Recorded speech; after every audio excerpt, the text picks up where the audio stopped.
どうも皆さんこんにちは、ネモですよ。人生はままならない。それをひととき忘れさせてくれるもの。そう異世界アニメですね。ってことで、異世界でチート能力を手にした俺は、現実世界をも無双する。レベルアップは人生を変えた。タイトルが長い。読書感想文を書くなら、これか。自分以外の全員が犠牲になったナンパで岸辺に投げ出され、アメリカの浜辺、ホルノクという大河の川口近くの無人島で28年もたった一人で暮らし、最後には奇跡的に海賊船に助けられた、ヨーク出身の船乗りロビンソン・クルーソーの生涯と、不思議で驚きに満ちた冒険についての記述。のどちらにするか迷いますね。でね、ロビクルではなく、イセレベの話なんですが、まずは見る前の偏見。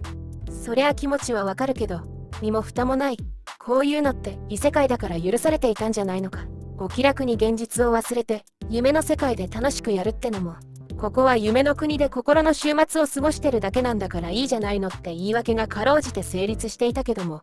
この作品はどうやら現実世界で生き生きする願望を叶えるものらしいぞ、と。総合病院の向かいにある葬儀屋みたいにわかるけども、もうちょっと距離を置いた方がいいのではって思ってしまう。夢の中っていう斜め見もできない分、現実世界で常に白昼夢見てる感じになったりしないだろうか。でね、実際に見てみて。偏見通りの面も多かったけど、展開のバカっぽさが楽しかった面もある。まず導入部は結構ちゃんとしていた。ステータスアップするとイケメンになっちゃったって展開があるんですけども、お話の始まりは主人公ゆうやさんが太ったままの姿でヒロインと出会うシーンで始まります。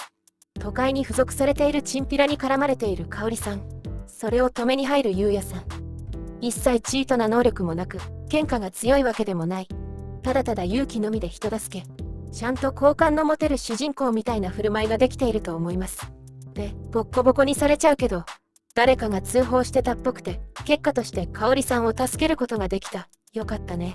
これがね、イケメンメタモルフォーゼした後に出会ってたら好きになったりとかなんだのってのが顔がいいからに思えてしまう。そこはちゃんと回避できていたかなとは思います。ただその後の展開は手に余っている感じがする。で、なんか相続したおじいちゃんの家に異世界と行き来できる扉があって、ゆうやさんのステータスを確認すると最低値。ステータスうわや、もうね、ロトの勇者にはステータスなんてないとか、光の戦士はレベルアップなんてしないとか、作品内世界観とゲームプレイヤーが便宜上見てるものの区別もできないか。なんてくどくどとしたツッコミは平成でないと認可されないので、スルーするとしましょう。で、ゆうやさんはジャコだけど、他の中にあった強強武器であっさり強敵を倒して、ててててててて。すると、不思議なことが起こった。現実世界に戻って寝てたら、イケメンになってました。これはもうイケメンになられたらもう受け入れるしかないでしょう。ステータスが上がるとイケメンってなんだよ。綺麗さなんてものは時代時代に変わる方でしかないだろうに、なんだ美醜は明確に数値化されて上下があるって言いたいのか。というかそもそも能力が上がって容姿が変わるんなら、ドゥエイン・ジョンソンとかジョーシナみたいになったりしないのかよ。なんてことはさておき、それよりもイケメンになって何が変わるのかってことが大事。これがね、外行くモブキャラがゆうやさんを見かけるたびに、誰なんだあのイケメンは、イケメンすぎるって、通行人とは思えない接待をしてくれるんですけど、これはまだ天丼ギャグとして楽しいあたり。それより問題なのはレギュラーキャラクターたち。異世界チートを現実に持ち帰りしたゆうやさんにはいいことがたくさん起きるんです。出会いがあって友達もできて、でもイケメン開口で出会う人全員がこんなに良くしてくれるのは顔のせいかっていう疑念が払拭できないまま話が進んでいくので、全てのシーンにちょっとだけ猜疑心のフレーバーがかかっているように見える。ああ、いやでもメインヒロインは無事だ。だってイケメンになる前にゆうやさんの心根を見ている、勇気ある振る舞いを目撃して言うんだから、香織さんには猜疑心を抱かずに済むはず。でもそここそが手に余ってるなって場面ですよ。でね、イケメンになったゆうやさんは香織さんと再会するわけです。痩せたとかいうレベルではなく、キャラデザの都合で骨格まで違ってるってレベルではなく、ちゃんと身長が伸びたことにも明言されていて、おおよそ同一人物とは思えない。そんな恩人と再会した香織さん。痩せました。ああそう。これね、後々優しい目は変わっていないみたいな身元確認ポイントを教えてくれるんですけど、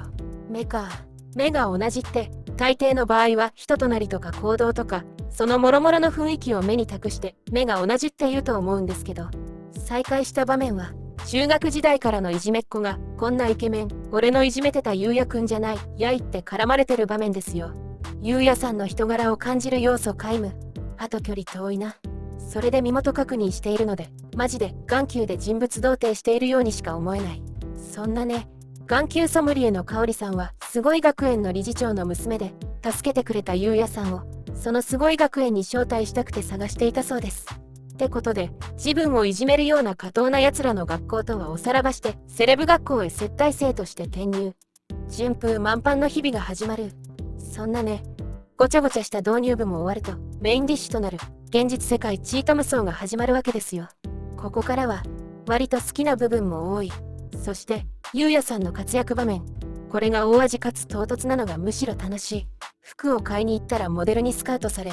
人気モデルと友達になんて嬉しい展開があったら、ダメ押しで感じ悪い男性モデルに絡まれて投げ飛ばすとか、こういう追い接待がついてきて楽しい。それとか学園に乱入してきた暴走族を一人で返り討ちにするとか。特に私が好きなのは第6話、クラスメートと買い物に行った時、ゲーセンに行ってなんか知覚能力のスキルを使うだので活躍生き生きの後、火事だってもうクラクラする。別に異世界側での陰謀が関連してるとかそんなのが一切なく、ただただ設備不良で火災が発生、度が過ぎた日の回りの速さ、なんか絶妙に逃げ遅れる女性陣、怒涛の展開が素晴らしい。そんな感じでバカ展開は抜けが良くて楽しいあたり。でも最大の問題は異世界と現実世界に一切関連がないこと。ほとんどのチート能力は一派で超人的になったあたりで上げ止まってるし、異世界で仕入れたものをその都度現実世界で見せびらかすような構造にはなっていない。そのため異世界パートはただただ凡庸なステータスが存在する程度のディティールの世界をダラダラ見せられるだけになってしまってる。異世界側も皇家の跡取り騒動がどうのって話めいたものはあるけど、もちろん現実とハム関係なのでそれぞれが差しを奪い合ってどちらのテンポも死んでる。そんな感じで火事の場面とか瞬間最大風速はかなりの高めで楽しめるけど、平均はそよ風程度。もっと全体的に密度が欲しかった。もっと欲を言うと、デパート行ってモデルスカウトされて撮影中に暴走族が襲ってきて放火されて救出劇くらいの密度が欲しい。いや、それくらい欲しくなるくらいは魅力がある作品だとは思いました。ぜひご覧ください。後半はもっと過剰になってくれることに期待したいですね。ではまたいずれ。バイバイ。